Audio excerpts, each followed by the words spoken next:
साथियों नमस्कार। मैं अभय देव शुक्ला, ऑल इंडिया जन आंदोलन संघर्ष न्याय मोर्चा। साथियों आइए बात करते हैं संगठन की, बात करते हैं संगठन और संगठन की मर्यादा की, बात करते हैं संगठन के अंदर होने वाली घमासान युद्ध की, बात करते हैं संगठन जब अपने पीक आवर में पहुंचता है तो लोगों की बढ़ती महत्वाकांक्षा की, संगठन जब अपने अंतिम मुकाय की तरफ पहुंचता है तो उसको रोकने की साजिशों की बात करते हैं कि समूह के द्वारा किए गए प्रयासों को अपनी व्यक्तिगत महत्वाकांक्षा के नाते आम जनमानस की भावनाओं और उसके उद्देश्यों को रोकने की। आप सब जानते हैं कि देश भर में आंदोलन बहुत तेजी के साथ अग्रसर हो रहा है, राष्ट्रव्यापी आंदोलन हो चुका है। जैसा कि विभिन्न आंदोलनों में देखने को मिला है, इस आंदोलन में भी देखने को मिल रहा है। इस आंदोलन को भी कई मोर्चों पर लड़ना पड़ रहा है। आप सबको मालूम है कि 2010 से लेकर 2022 तक सहारा समूह देश के लोगों को गुमराह किया है। 12 करोड़ कहने वाले कार्यकर्ताओं के साथ गद्दारी करी है, 13 करोड़ निवेशकों के साथ उनके हक को पे डाका डाला है। अब इसके लिए कोई व्यक्ति बोलने के लिए तैयार नहीं था। जो कुछ गिने चुने लोग बोलने के लिए तैयार भी होते थे तो उनकी आवाज़ दबा दी जाती थी, कभी प्रलोभन देके तो कभी धमकी देके। ऐसे समय में ऑल इंडिया जन आंदोलन संघर्ष न्याय मोर्चा ने अपने विजन और उद्देश्य के लिए देश के 13 करोड़ निवेशकों सहित कार्यकर्ताओं के सम्मान के एक समूह के लिए एक बड़ी टीम की गठन की नींव रखी।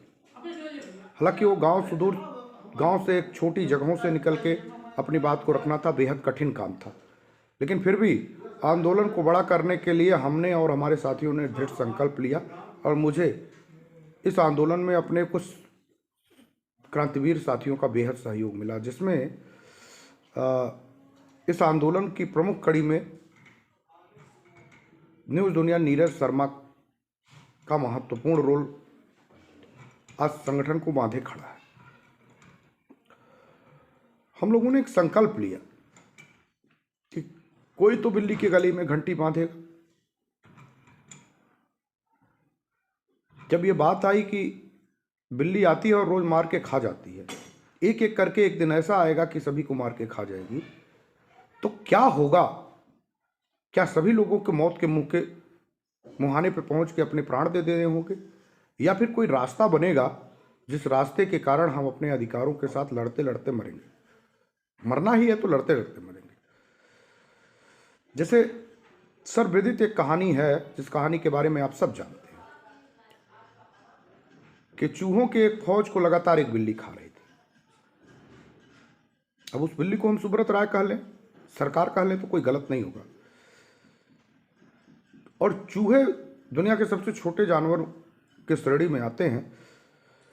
उनका हिम्मत नहीं था कि वो उन बिल्ली से सीधे दो हाथ कर पाए।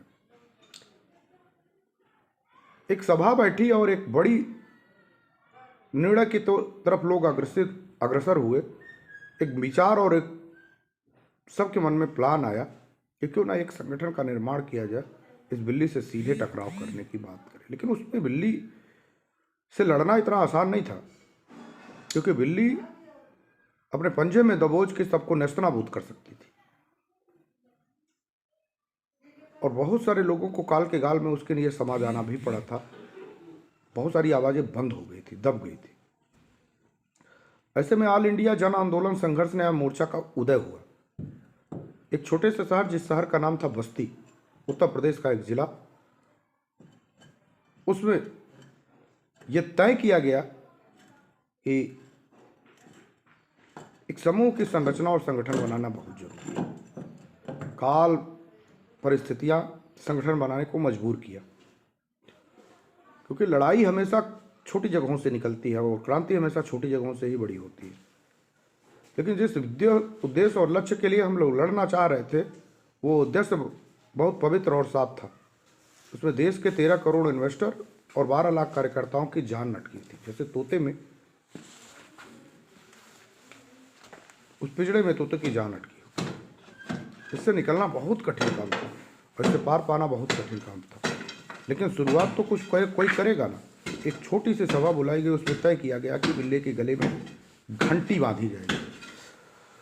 और बिल्ली के गले में घंटी बांधने के लिए लोगों ने दृढ़ संकल्प लिया कि एक ना एक दिन हम बिल्ली के गले में घंटी बांध देंगे, और उसके बाद बिल्ली जब आएगी तो उसकी घंटी की आवाज़ सुन के हम चौकन्ने हो जाएंगे और हम अपने प्राणों की रक्षा कर लेंगे।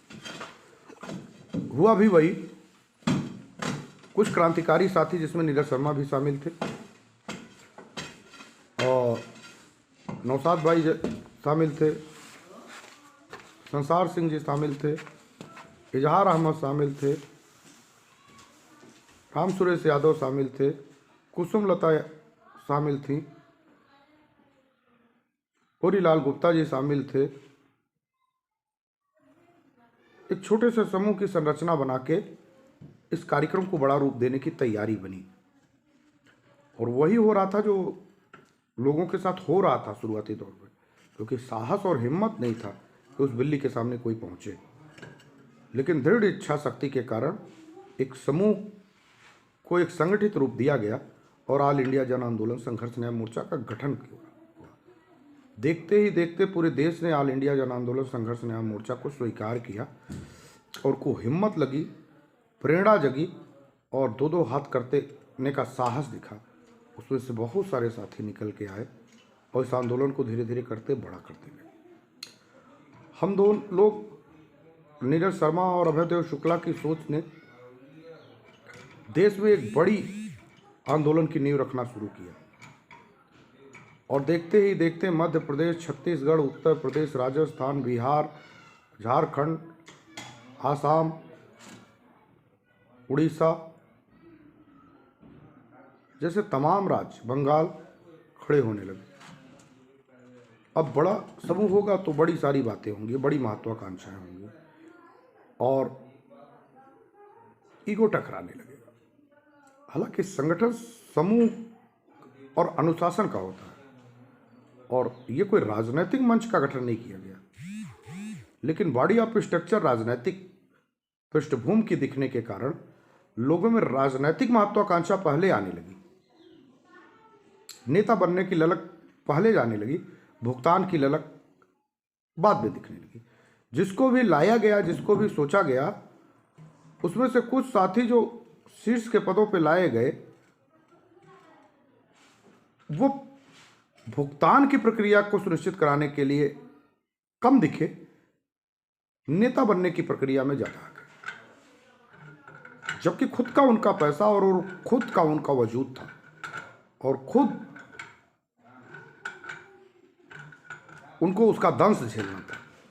लेकिन एक लंबी और चौड़ी भीड़ देखने के बाद उनको आंदोलन के विजन से मतलब कम रहने लगा, हमारे नेता बन के सुपरसीड करने से मतलब ज़्यादा।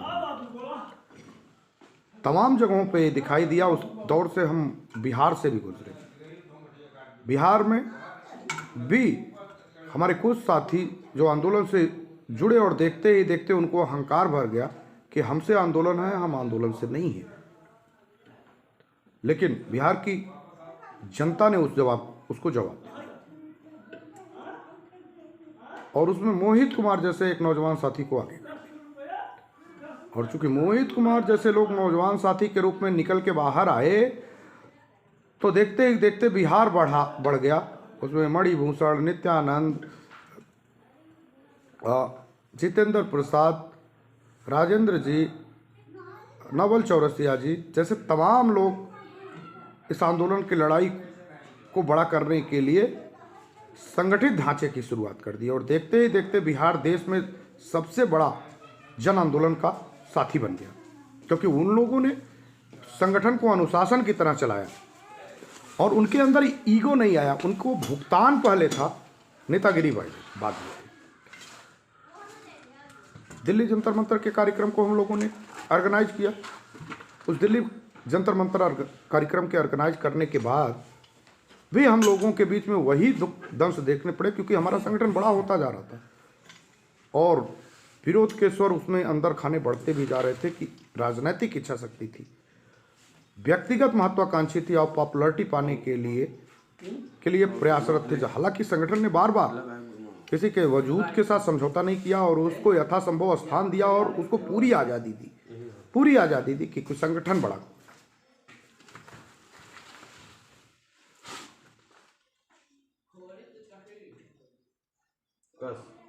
कुछ लोगों ने अनर्गल आरोप अनर्गल बयानबाजी करी। अंततः वो जिन जनता के लोगों को भुगतान चाहिए था उनको लोगों ने एक सिरे से नकारा और आंदोलन पे अपना विश्वास रखा। जन आंदोलन संघर्ष न्याय मोर्चा पे यथावत बढ़े गए और देखते ही देखते देश में राष्ट्रव्यापी आंदोलन की स्वरूप रेखा तैयार हो गई। सहारा प्रबंधन तंत्र और सरकारों को भी लगने लगा कि अब तो ये लोग आंदोलन से अपने अधिकार को ले लेंगे और जीत जाएंगे। हम अपने इस आंदोलन के द्वारा किए गए सरकार के अंदर खाने तक जाकर अपनी बात पहुंचाने में सफल हो गए। सुब्रत राय और प्रबंधन तंत्र में भय का वातावरण हो गया। जगह जगह उनके अधिकारी इस्तीफा देके भागने लगे। बहुत सारी सच्चाइयों से पर्दे उठ गए। सुब्रत राय की कलई खुलने लगी। सुप्रीम कोर्ट में हलचल मचनी शुरू हो गई। हाई कोर्टों ने अपना रुख में परिवर्तन लाना शुरू किया। जिनके खिलाफ कभी मुकदमे दर्ज नहीं हो पाते थे उनके खिलाफ 1,500-2,000 मुकदमे दर्ज होने लगे। कि हमारे संगठन का, हमारे संगठन के साथियों की कार्यशैली और कार्यपद्धति का नतीजा रहा। लेकिन एक निश्चित समय पे बार बार जब संगठन के में व्यक्तिगत महत्वाकांक्षाएं हिलोर मारने लगती हैं तब आंदोलन का विजन कमजोर होने लगता है। और चूंकि परिवार बड़ा हो गया तो अंतर्द्वंद बड़े हो गए। हालांकि हम सभी लोगों ने इसको प्रयास किया कि सबको पूरी आज़ादी मिले, लेकिन अनुशासन। जब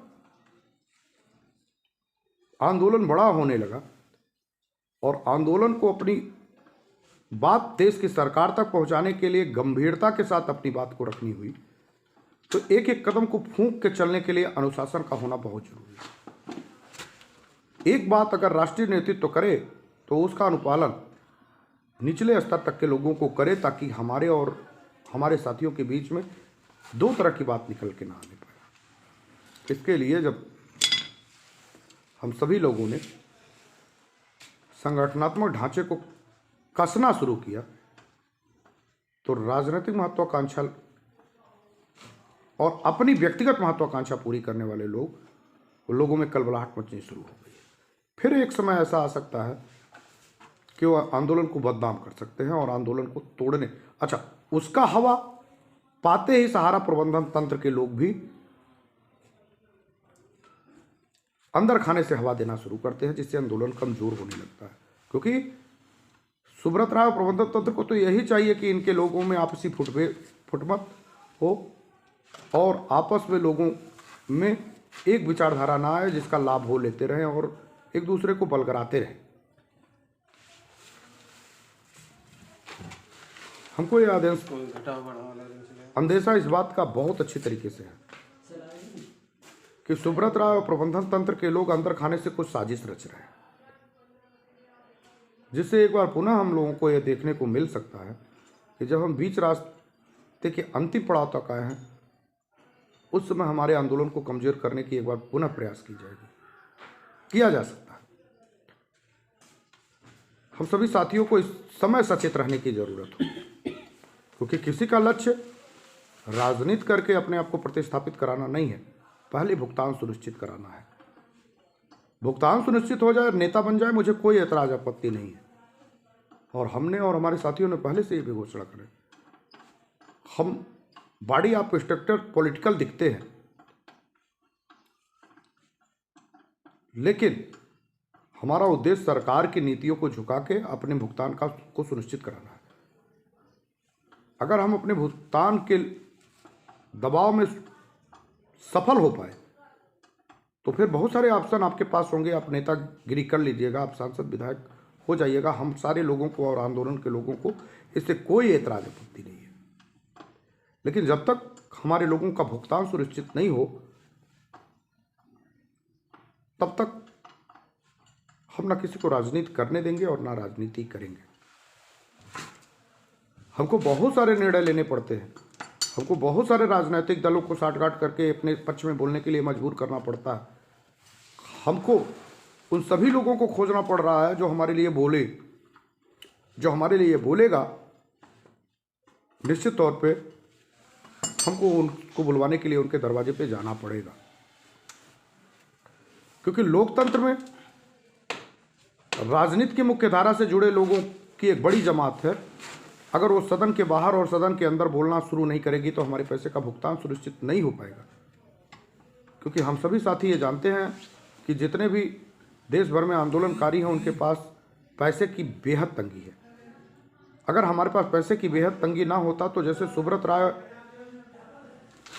कानूनी उलझनों में फंसा के हमसे कोर्ट केस में लड़ रहा है, हम अभी तक देश के विभिन्न हिस्सों में PIL दाखिल कर चुके होते और सुप्रीम कोर्ट में भी अपनी एक याचिका दाखिल कर चुके होते, जिससे हमारा पक्ष भी मजबूत होता और हम कानूनी रूप से मजबूत होते। हमारे लाख कहने के बावजूद भी लोगों के पास पैसे नहीं है, मैं ये बात समझ सकता हूँ। वो सुप्रीम कोर्ट में अपनी PIL दाखिल नहीं कर पाए बहुत, जबकि जो कि बहुत आसान है। हम थोड़े थोड़े धनराशि इकट्ठा करके सुप्रीम कोर्ट में PIL दाखिल करके अपना पक्ष रख सकते हैं कि आप दोनों लोग, सेबी और सहारा दोनों अपनी लड़ रहे हो, जिस पैसे के लिए लड़ रहे हो वो पक्षकार मैं हूँ, मेरी भी बात सुनी जाए। इसके लिए हमको बहुत बड़े किसी वकील की ज़रूरत नहीं है, लेकिन PIL दाखिल करना और वकील खड़ा करना हमारे लिए बेहद ज़रूरी है। मैं इसको बार बार कह रहा हूँ ताकि हम कानूनी रूप से मजबूत हो जाए। लेकिन मैं ये भी जानता हूँ कि आप सभी लोगों के पास पैसे नहीं हैं, आपको दबाव देके नहीं कहा मिलेगा। आप लोगों की सार्वजनिक इच्छा होगी तो निश्चित तौर पे सुप्रीम कोर्ट में अपनी PIL दाखिल किया जा सकता है, जो कि नितांत आवश्यक है, नितांत आवश्यक है। अगर हमको कानूनी दृष्टिकोण से, सिस्टम से लक्ष्य को जीतना होगा तो हमारा एक PIL भारतवर्ष में सुप्रीम कोर्ट में हमारा संबंधित वकील पेश करे, तीसरा पक्षकार बने, ये बेहद जरूरी है। लेकिन फिर भी हमारे पास ऐसा ऑप्शन देने के बावजूद भी हमारे पास वो खुली परिचर्चा हमारे पास लोगों के पास नहीं आ पा रही, तो